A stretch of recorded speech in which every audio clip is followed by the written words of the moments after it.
Shooting it raw? Yes. Shooting it raw.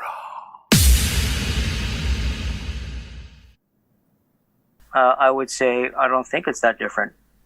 What? No, come on. There has to be a difference. Why can't that be her expression Okay. now? Right? Okay. Because 10 years from now, if she's doing the same thing and she actually comes to me and opens the door to dialogue about it to me, I'll say, well, it seems like your expression of art has not changed in 10 years. What do you think of that? That's a good point. Yeah. You know what I mean? But because she's 16 Sure. now. Of course. And she's doing selfies all the time because the world tells her to do it. She's self-conscious about, the story that I see, right, from a grown-up point of view who has a 15-year-old, goes, oh, the story I'm getting is she's self-conscious about the way she looks because of the angle that she always does. Right. She's worried about missing out on a post. She's worried about likes. Mm-hmm. She's using so many filters. She always makes sure she's doing something cool, or she wants people to know that she has money or whatever. And so to me, I'm like, okay, that's a story I'm getting from you. Now, it may not be interesting to me, so then I'll stop looking at it. So how do you take it up a level? Oh man, in my opinion, and this is what I try to do when I do selfies and stuff, which is hard, is to be as honest as I can be. Okay.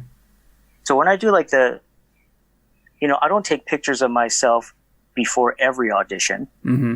You know what I mean? But that particular one, I'm like, I feel cool about this. Yeah. I like it. Yeah. I want to share this. You're talking about the Elvis one. The Elvis one. Yeah, it's right? full. I love it. The spirit is great. Yeah. Their spirit is great. So I try not to put stuff online that doesn't have that.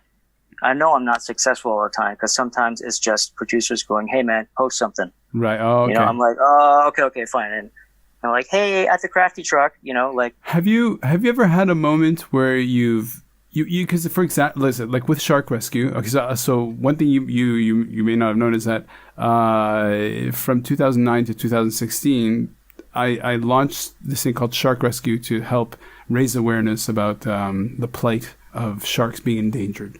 And one of the things, so that was me actively trying to raise awareness. And I was putting all this energy to make it happen. And then, but the thing is, sometimes something would become super popular. Right. And sometimes something wouldn't, even though the amount of energy I'd put in would be the same, so I couldn't predict why. For example, like with your self-portraits or with your work, do you have any ideas? Have you ever thought about how it is that sometimes something that you do and you don't know why it is, but became super popular, went viral or whatever you want to call it. Yeah. And other things which you think would be good kind of just get not noticed. So have you faced that as a performer? Yeah. Yeah, sometimes I'll post something about like an awesome show or something like that, and it'll just get like a mediocre response. But then I'll post a giant steak that I made that night that I ate at midnight, and it's like, it goes like it blows up. Right. And how do you... And I'm like, okay. Like, I have no control over that. It's obviously. Isn't that kind of weird? I have control, I guess, over how much effort I put in. Mm-hmm. But that's about it. I have no control about, and it's weird. Yeah, it is. It's very weird. And then if I look at like my Instagram, right, I'll post different things and I'll look at my likes, and they're the same. They're like which makes me kind of go, oh, that's interesting. Mm-hmm. Maybe that means no matter what I'm posting, it's in the right spirit, because it's the same amount of likes all the time. Right. That's interesting. Okay, yeah, okay. And to me, I'm kind of okay with that. Sure. Well, I find that interesting. Yeah, well, I'm also fascinated by communications and publicity and performance and all that stuff. And it's so confusing to try to understand why some things capture the imagination. Because maybe it's that you've produced something that hit a nerve in the collective unconscious or whatever you want to call it, that people all of a sudden go, holy shit, that speaks to me at this moment. Yeah.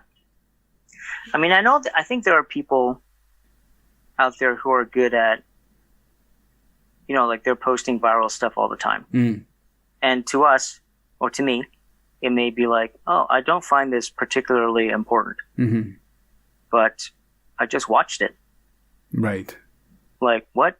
So, of your characters... I'm part of the millions, right. That have just watched it. Right. So of the characters that you've done, either on stage or on TV or in film, which character would you say that almost confuses, but confounds, that kind of like runs against what you're just like, I have no idea why this...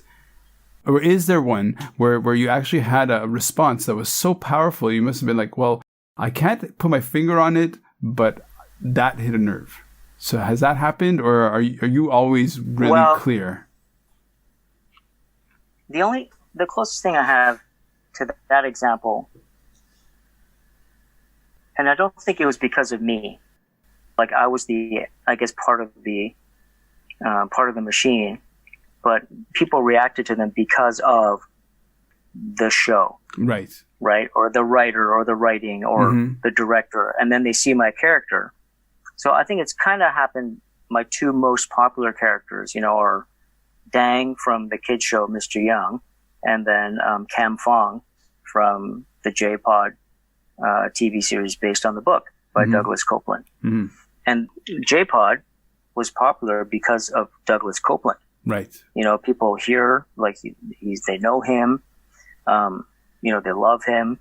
He wrote, like the first 6 episodes and then had a hand in all of them. And then my character just became, like, I brought my own uniqueness to the character. But the character's written a certain way. He's like this mafia whale, right? And then people just loved him. Right. Like, just, and then... On Mr. Young, the Dang character wasn't really meant to be in tons of episodes, but he became so popular with the kind of 8 to 12-year-old demographic of young boys because of his craziness, whatever. And then he just like blew up, if I wasn't in an episode, I wouldn't be on set, and then people lining up for autographs would be like, hey, where's Dang? Right. And then they'd be like, oh, well, he wasn't in this episode. And then so I started coming in, right, even though I wasn't on the episode, because they wanted my autograph. Wow. So those are the only two kind of, and I get why, but I can't say that it's because of something. Right. No, I understand. I did. Yeah. I get it. Okay, Raugi, listen, we've been talking shop for a while. I really hope all that stuff we recorded earlier is great. I'm gonna put your photographs for sure on the sure, site. I'd love to have you. You're so good to catch up for sure. Same here, man. It's so good to see you. It's not the same seeing your pictures and no, of course, all the awesome stuff you're doing, but this is really nice, man.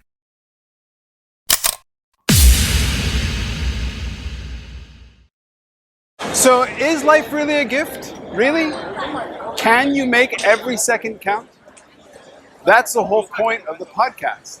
So if you like what you've seen and you're inspired, because that really is my mission, then please give it a like, subscribe, and share.